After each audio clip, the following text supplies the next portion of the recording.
Bonjour, alors cette courte vidéo juste pour vous montrer comment entrer les matrices dans deux types de calculatrices, la Numworks et la TI-83 Premium CE, et calculer leur inverse. Donc pour la Numworks, je commence par celle-ci, il faut rentrer dans le menu calcul, et pour avoir les opérations sur les matrices, on utilise la boîte à outils ici. Il faut descendre pour avoir un menu matrice, et là vous pouvez définir une nouvelle matrice, donner la matrice identité taille n, inverse, déterminant dont on parlera plus tard, transposé qu'on a évoqué un petit peu, la trace dont on ne parlera pas, la dimension, bon, ça on a plutôt besoin pour les programmes éventuellement. Donc quand vous entrez une nouvelle matrice, il vous met par défaut une matrice de taille 2,2 et vous pouvez bouger au sein de votre matrice avec les flèches de direction. Donc là, par exemple, ici, alors je me suis déjà trompé. Alors, la première qu'on me demande, c'est 1, moins 1, puis je descends, deuxième ligne, 2, 0. Alors évidemment, là, il me propose de faire une troisième ligne, une troisième colonne. On n'est pas obligé de faire des matrices carrées, mais dès que je valide, vous voyez, la matrice est entrée ici. Je vais essayer d'arrêter. Voilà, peut-être que comme ça c'est mieux. Voilà. Alors ensuite, vous pouvez évidemment remonter pour utiliser cette matrice, mais vous pouvez aussi la stocker dans une variable. Et je vous conseille de le faire quand vous avez plusieurs calculs à faire avec la même matrice. Pour cela, vous allez utiliser la touche Sto, qui est au-dessus de la puissance ici en jaune-orange. Donc, elle est accessible en Shift Sto. Donc, ça vous met la dernière réponse, c'est-à-dire celle-ci, ou alors on aurait pu commencer par prendre cette matrice-là, et je la stocke, et après je peux donner le nom de la variable. Donc là je vais l'appeler grand A. Alors grand A, c'est un A en gris. Pour faire les nombres, enfin les lettres alphabétiques majuscules, il faut faire Shift Alpha A. Voilà.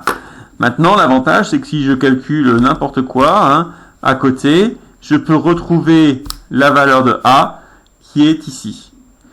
Alors, je peux aller chercher ensuite, pour calculer l'inverse de la matrice, le menu matrice inverse, et là je mets inverse de, alors, faut pas que j'oublie le shift, sinon ça fait une minuscule, inverse de A.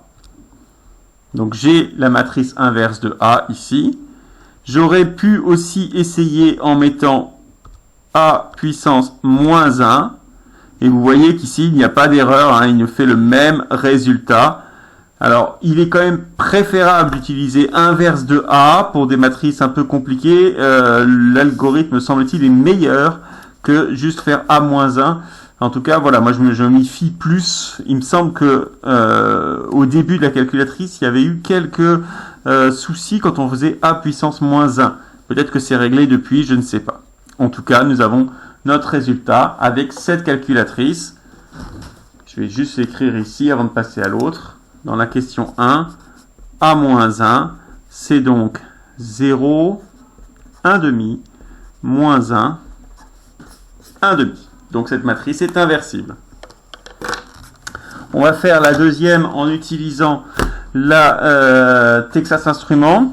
Alors Texas Instruments, elle dispose d'une touche matrice directement accessible ici, qui vous permet de voir les matrices qui sont stockées dans des variables. Vous pouvez éditer, et vous avez ensuite dans le menu maths les différentes opérations, donc le déterminant, la transposer, la dimension, remplir une matrice, matrice unité, matrice aléatoire, etc.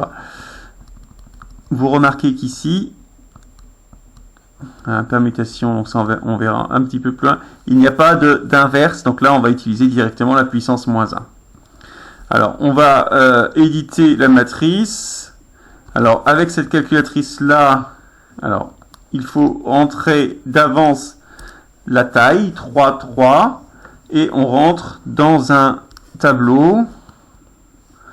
Alors moins 1, 0, 2, 0, 1, 0, moins 1, 0, 1.